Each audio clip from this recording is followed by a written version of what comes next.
Imagine having the power to turn everyday challenges into opportunities for personal growth and inner serenity. Marcus Aurelius, one of the great Stoic philosophers, offered the world timeless wisdom that teaches us to live with purpose and rationality. Under his leadership, he not only governed a vast empire, but also left us a philosophical legacy that continues to influence generations. In this video, we will explore 5 essential lessons from his philosophy that can revolutionize the way you face life, helping you cultivate a calmer and more resilient mind. Get ready to embark on a journey of self-discovery and personal transformation, guided by the reflections of one of the greatest thinkers in history. Marcus Aurelius, one of the most renowned and recognized thinkers of antiquity, is an illustrious figure whose legacy endures to this day. He sat on the Roman throne as emperor from 161 to 180 AD, and was the last sovereign of a dynasty later called the 5 Good Emperors. Even being in a position of enormous power and influence, his choice of life was directed towards justice and equity throughout his reign. Aurelius found time to compose a series of personal reflections that we now know as meditations, one of the most impactful documents in Western philosophy. In these works, he offers guidance on personal development, highlighting the importance of adopting a broad view of the universe and critically analyzing one's own judgments. As the commander of a vast empire that faced multiple conflicts during his leadership, Marcus Aurelius applied his personal philosophy to manage stress and concerns, striving to be the most reliable and integral leader possible. Stoicism, an ancient and highly influential philosophical movement, is not just a theory, but an inspiring approach to thought and life. To act correctly, well-founded judgment and clear reasoning are essential. With this in mind, we will explore 5 essential lessons that can help you cultivate a more rational mind, inspired by the teachings of Marcus Aurelius. Cultivate your perception. One of the greatest lessons of Stoicism is the importance of controlling your perception. We are accustomed to making judgments about everything we encounter. Events we experience, people we meet, objects we observe, all receive a value assessment such as good, bad, boring, fun, beautiful, or ugly. This habit, often unnoticed, is extremely exhausting and can negatively impact our lives. For example, judging every interaction on a particularly difficult day as horrible makes the day seem even more negative. If we label a party as boring, that's how it will be remembered, the monotonous part of the week. Often, we let our initial assessments of things be influenced by our emotions, which means they may not be entirely logical. Moreover, our propensity to evaluate every moment of our lives goes hand in hand with the tendency to use metaphors and exaggerations that make situations more dramatic. If you are left by your partner, you might say your heart was broken, instead of accepting that they simply no longer feel the same way about you. This way of expressing, or rather this way of thinking, shapes your feelings. It's not the event itself that makes you feel bad, but the unconscious way you choose to interpret it. The Stoics, on the other hand, encourage people to be cautious in judging what they encounter and do, suggesting that they rid themselves of their judgments. In other words, look beyond them, forget their first instinct, and evaluate from a more optimistic and sensible perspective. You might try to reinterpret that boring party in your mind as an opportunity to explore a new place and meet new people. Later, you may realize you didn't connect with anyone, but you went without negative expectations. Therefore, practicing non-judgment based on the first impulse and emotion is the best start to training your perception of life. Whenever you think opinionatively, ask yourself, is this logical? On what did I base my opinion? Is there a more positive way to interpret this? Marcus Aurelius emphasized that harm only exists if you consider it harm. This implies that any difficult experience will seem more challenging the more you view it as such. Therefore, you have full control over the impact certain situations have on you. Have you ever wondered what it would be like to turn every life challenge into a stepping stone for personal growth? Marcus Aurelius's lessons might be the key to this surprising transformation. Before proceeding, don't forget to subscribe to our channel and leave your like for more transformative content like this. And, to receive a special heart, comment below. I embrace challenges and grow with them. let's go together on this journey of self-discovery and transformation. Throughout history, the Stoics have promoted the idea that every setback can become an opportunity for personal growth or the common good. This is known as the practice of turning the obstacle upside down. For example, when a new work colleague, still in the learning phase, negatively impacts a company's financial results, it's natural to feel frustrated. This employee may seem like a hindrance to achieving efficiency and profit goals. However, this situation also presents itself as a development opportunity. It's a chance to cultivate patience, improve your mentoring skills, learn to integrate new team members, and handle high-pressure situations. All these competencies will be valuable in the future and contribute to increased profits in the long run. Marcus Aurelius wisely noted, "The impediment to action advances action. What stands in the way becomes the way." Thus, instead of analyzing everything with exaggeration, adopt the practice of observing things objectively, and you will find that life is simpler and clearer than you imagined. Every situation can be interpreted positively or negatively. By adjusting your mindset to focus on the positive side, you will find that situations don't bother you as much as before, and you will be able to face life's challenges more easily. Developing the ability to control your emotions is a fundamental lesson taught by Marcus Aurelius. He advises us not to let emotions dominate the mind's commands. Avoid being hypocritical, selfish, or irritable. Acting under the influence of emotions is often seen as the opposite of rational action, and rightly so. Nothing clouds our judgment more than our own emotions. Therefore, if you wish to maintain clarity of thought, a crucial skill to develop is the ability to manage your emotions. According to Marcus Aurelius, anger is an emotion that often harms us more than it benefits. Contrary to popular belief, controlling your emotions does not mean suppressing them. When you experience intense anger after a betrayal, you cannot control it simply by denying its existence or pretending everything is fine. The anger will persist, regardless of how much you try to hide it. From the Stoic perspective, the control of emotions, such as anger, is achieved through redirection. When you feel angry, ask yourself, how can I channel this anger? Yelling at the person who hurt you might seem tempting, but will it truly lessen your pain or improve your situation? Will it help the person who hurt you to grow? Essentially, reflect on your intentions and ask if they are beneficial. If not, seek constructive ways to express your emotions. Perhaps a calm conversation with the person who hurt you, explaining your feelings and seeking to understand their perspective, would be more effective. Other alternatives include writing in a journal, exercising, playing video games, or any other activity that can help release your anger healthily. Imagine, for example, restlessness or fear. You can't simply erase them, but you can direct them towards something more productive. Instead of letting anxiety paralyze you, you can use it as a stimulus to act, acknowledging its presence all the way. Imagine you are very apprehensive about asking your boss for a raise. Many people see this apprehension as a reason not to act and end up letting it stop them from taking action due to their fears. Others, on the other hand, manage to move forward and see their anxiety as something that needs to be discarded and ignored. However, neither of these scenarios is necessarily true. Instead, fear can be manifested healthily and even released constructively. For example, this fear makes you think of all the possible negative outcomes, which can lead you to consider all the possible questions your boss might ask, all the counter-arguments you might hear. With this, you can adequately prepare for each situation and create a strategy for each imaginable scenario. But more importantly, fear offers a positive motivation to move forward, challenge yourself, and grow as an individual, proving to yourself that you can take this step, not despite the fear, but in part because of it.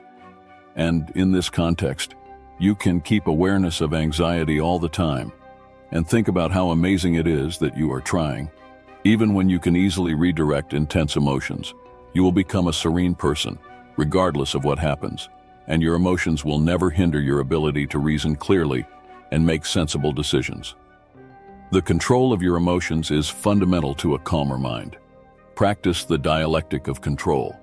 In Marcus Aurelius's words, you have command over your mind, not external events. Recognize this, and you will find strength.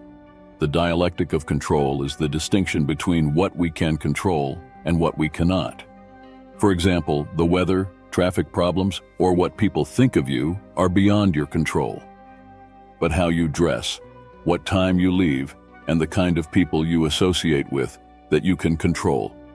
Therefore, whenever you encounter a situation that makes you feel a certain way, ask yourself, what can I control? Everything you can control is a reason to act. What you cannot control, you must learn to accept and embrace without letting it affect you. Learning to distinguish these two things and act accordingly can clear your mind instantly. A fundamental concept in the dialectic of control is amor fati, or in other words, love of fate. By embracing life and all its nuances, you fill yourself with gratitude for existence. There is no escaping fate or controlling what is beyond our reach. However, you can choose to love your journey, regardless of the obstacles. Imagine you weren't selected for a job you've wanted for years. Initially, this might seem like a dead end. You wanted the position, tried, and didn't get it. It may seem impossible to love fate in such a situation. However, this is a misconception. Instead of seeing not achieving your goal as entirely negative, use it to take positive action. If the reason for not getting the job was your own fault, that's something that can be worked on and improved. You can enhance those areas and try again when a similar opportunity arises in the future. If, on the other hand, the reason was something external, like nepotism or incompatibility with someone on the hiring team, then it was never under your control, and that means the opportunity was never real, with no reason to be upset about something that never truly existed. Accepting fate also means moving away from predetermined outcomes and external metrics of success. Suppose you want to be a writer, for example, and measure your success by the number of books sold. That would be allowing success to be dictated by the current volatile literary market. But if you choose to measure your success by the satisfaction you feel with the final product or the dedication you put into the work, then you are in control of your own definition of success. Therefore, in every way, it is essential that you do everything within your reach to try to achieve your goals, but always keep in mind that you may not reach them and accept this possibility in advance. If we focus only on what we can control and commit to accepting what is beyond our reach exactly as it is, we will find serenity, no matter what the future holds for us. Additionally, it's interesting to note that often, the challenges we face provide us with opportunities for growth and self-discovery. For instance, not getting that dream job might open doors to other experiences you might never have considered, but which can be equally rewarding. Ultimately, Amor Fati teaches us that life is a continuous flow of experiences, and each one, good or bad, contributes to building our most authentic and resilient self. Virtues are essential pillars for a fulfilling life. Marcus Aurelius, one of the great Stoic philosophers, reminds us, dig deep within yourself, for there is a wellspring of goodness always ready to flow if you keep digging. Virtue means excellence of character, or simply morally correct behavior. This behavior not only benefits you and those around you, but also contributes to the greater good. The Stoics held the view of an interconnected universe, where everything and everyone is connected in some way. Thus, within Stoicism, what favors the common good ends up being beneficial for you as well. This is why the Stoics were convinced that the most rational people were those committed to the common good, that is, those who acted virtuously. According to the Stoics, not acting virtuously is a consequence of ignorance. When life leads you down unexpected paths, virtues serve as a compass, guiding your actions and keeping you steady. Therefore, the most virtuous people tend to be the most serene and relaxed. To achieve virtue, it is essential to keep in mind the four principal virtues of Stoicism: wisdom, justice, courage, and temperance. Wisdom for the Stoics is the ability to discern what is good, bad, neutral, or intermediate. Instead of being overwhelmed by emotions, it's crucial to think clearly and logically about what would be the morally correct action when faced with difficult choices. Wisdom allows this clarity of thought. Next, justice. Guided by wisdom, justice involves doing what is right and fair, both for others and ourselves. Historically, it is seen as an obligation to ourselves, our fellow humans, and society as a whole.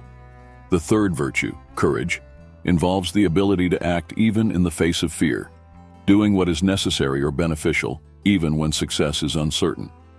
Courage is not the absence of fear, desire, or anxiety. On the contrary, it is the choice to act and move forward despite these emotions. These virtues are not just distant philosophical concepts. They are practical tools that can be applied in our daily lives to help us navigate an often uncertain and challenging world. For example, wisdom allows us to assess situations clearly, while justice guides us to treat others equitably. Courage gives us the strength to face challenges, and temperance helps us maintain balance in our actions and decisions. Together, these virtues form the foundation of a strong and resilient character, capable of facing adversities with grace and serenity. Finally, temperance, which can also be called moderation, refers to the ability to maintain a balance between two extremes, ensuring that you do not overindulge or fall short. In everyday life, temperance often manifests as self-control or discipline. Marcus Aurelius noted that one of the characteristics that differentiate humans from animals is the ability to restrain oneself when necessary. Temperance is crucial to ensuring our long-term well-being, prioritizing it over momentary satisfactions. For example, think of a bag of chips. Consuming the entire bag at once might be pleasurable at the moment, but it can harm your health and even affect your mood in some situations. Therefore, it is important to practice self-control and stop after a few bites. Temperance is often guided by wisdom. Only with wise thinking can you decide the right amount of something before restraining yourself. The Stoics classified all possible actions and things in the world as goods, evils, and indifference. It was essential to seek the good, avoid the evil, and deal with the indifference according to your preference. Evil is created when one acts against these virtues. For example, by stealing from someone, disrespecting others, acting recklessly or cowardly, or causing harm to someone, you are participating in evil. Participating in good means acting in accordance with these virtues, avoiding these harmful actions. Even in indifferent actions, like a simple walk, these rules of life not only make you a better person, but also more tranquil. When you act in accordance with virtues, you are always guided by good and act rationally. According to the Stoics, this behavior promotes a tranquil mind. It's important to always keep in mind the bigger picture. Marcus Aurelius, in one of his reflections, reminds us, as Plato beautifully put it, whenever you want to talk about people, it is better to have a bird's-eye view and see everything. Taking a moment to consider the bigger picture is essential for freeing the mind. In our routine, we are constantly in the midst of a multitude of situations. Each problem can seem monumental. For example, when you are in the middle of a small crowd, it may seem that the entire city is full, but taking a few steps to the side will show otherwise. Therefore, when we distance ourselves and contemplate the whole of our lives in the world, we realize how small our individual experiences are, and how much more there is beyond our subjective gaze. Reflecting on the vastness of the universe and the interconnectedness of everything can help us put everyday challenges into perspective and find peace in moments of turbulence. When we understand that we are part of something much larger than ourselves, we can gain a new perspective on our problems and a greater appreciation for the small things in life. This broader view can guide us to a more balanced and harmonious life. It's common for many people to forget that their experiences and opinions are not the only things that should matter, even to themselves. For example, someone who had an unpleasant experience with dogs in childhood might grow up thinking that all dogs are dangerous.